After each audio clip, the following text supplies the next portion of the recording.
اور اگر آپ نے حدیث کی اہمیت کو سمجھنا ہو تو ایک ایک واقعہ ہی انسان کی زندگی کو بدلنے کے لیے کافی ہے۔ آپ نے عثمان بن طلحہ کا واقعہ نہیں سنا؟ سب ساتھی اس واقعے کو بھی یاد رکھے۔ رسول اللہ صلی اللہ علیہ وسلم نے جب مکہ کو فتح کیا تھا، مکہ کو فتح کرنے کے لیے آئے، خانہ کعبہ کا دروازہ بند پایا، کہا کہاں پہ ہے عثمان بن طلحہ؟ کہا وہ تو اپنے گھر میں چابی بھی ساتھ لے گیا۔ رسول اللہ صلی اللہ علیہ وسلم نے بلال کو بھیجا کہ جاؤ عثمان بن طلحہ کو ذرا پکڑ کے لاؤ۔ بلال گئے، اس کی والدہ عثمان بن طلحہ کی بڑی سخت تھی، کہنے لگی ہرگز نہیں اس حبشی غلام کو خانہ کعبہ کی نہ چابی دیں نہ اس کے ساتھ جائیں۔ کچھ دیر گزر گئی تو رسول اللہ صلی اللہ علیہ وسلم نے حضرت عمر کو کہا جا ذرا پتہ کر، بلال کو گئے ہوئے بڑا ٹائم ہو گیا ہے، ابھی تک عثمان بن طلحہ کو لے کے نہیں آیا۔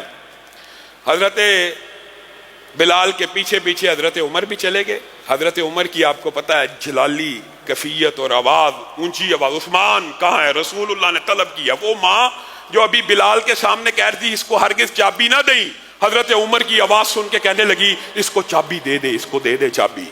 کہا چابی نہیں لینی، اس کو ساتھ لے کے چلنا ہے۔ رسول اللہ صلی اللہ علیہ وسلم نے چابی نہیں منگوائی، عثمان بن طلحہ کو طلب کیا ہے۔ عثمان اتنی بات کا خیال صحابہ رکھا کرتے تھے، ورنہ چابی لے کے آ جاتے۔ عثمان بن طلحہ کو ساتھ لے کے گئے، انہوں نے دروازہ کھولا، رسول اللہ صلی اللہ علیہ وسلم نے جو عبادت کرنی تھی کر کے باہر آئے اور کہنے لگے کہاں عثمان بن طلحہ؟ کہا وہ تو روتا ہوا اپنے گھر کو واپس چلا گیا۔ کہا پھر بلا کے لاؤ۔ عثمان کیا ہمیں چابی دے کے راضی نہیں تھے، خوش نہیں تھے جب مجھے پتا چلا روتے ہوئے چلے گئے ہو؟ کہا اللہ کے رسول تب عثمان بن طلحہ نے اسلام کو قبول کر لیا ہوا تھا۔ اے اللہ کے رسول اس لیے نہیں تھا روتا کہ چابی آپ کو دی ہے، روتا اس لیے تھا کہ کاش اس وقت بھی آپ کی حدیث کے اوپر ایمان ایسا ہوتا جیسے آج ہے۔ کس وقت عثمان؟ ایک دن آیا تھا، میرے پاس ہی چابی تھی اور میں ہی اس دروازے کا خازن تھا، مکہ کا دور تھا، آپ میرے پاس آئے تھے اور آپ نے مجھے آ کے کہا تھا عثمان چند لمحوں کے لیے اس دروازے کو کھول دے، میں محمد صلی اللہ علیہ وسلم اس میں عبادت کرنا چاہتا ہوں۔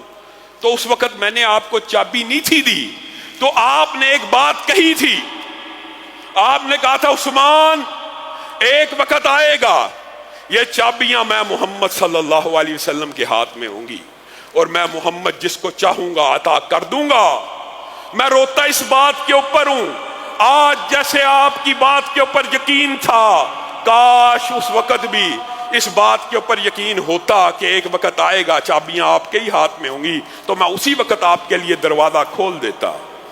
کہا عثمان پھر ٹھہر، پھر رک جا، ایک بات میں محمد صلی اللہ علیہ وسلم کی بھی سن لے۔ جی اللہ کے رسول، یہ چابیاں تجھے پہلے دی تھی کافروں نے، تجھ سے واپس چھین لی گئی، اب دینے والا کون ہے؟ میں محمد صلی اللہ علیہ وسلم۔ خذوها خالدتن طالدتن لا ينزعها منك الا کافر۔ اے عثمان اب یہ چابیاں دینے والا میں محمد صلی اللہ علیہ وسلم ہوں، اس کو تھام لے ہمیشہ کے لیے، ابد و آباد کے لیے، یہ چابیاں تیرے گھر میں رہیں گی یہاں تک کہ ایک کافر آئے گا جو تیرے سے یہ چابیاں چھین لے گا۔ یہاں پہ آپ نے رکنا ہے، یہ چابیاں میں تجھے دیتا ہوں ہمیشہ کے لیے، کہاں رہیں گی؟ تیرے گھر میں رہیں گی، اور تجھ سے چھیننے کی کوئی جرت نہیں کرے گا، یا وہ دوسری الفاظ ہیں یا وہ کافر ہوگا یا وہ ظالم ہوگا۔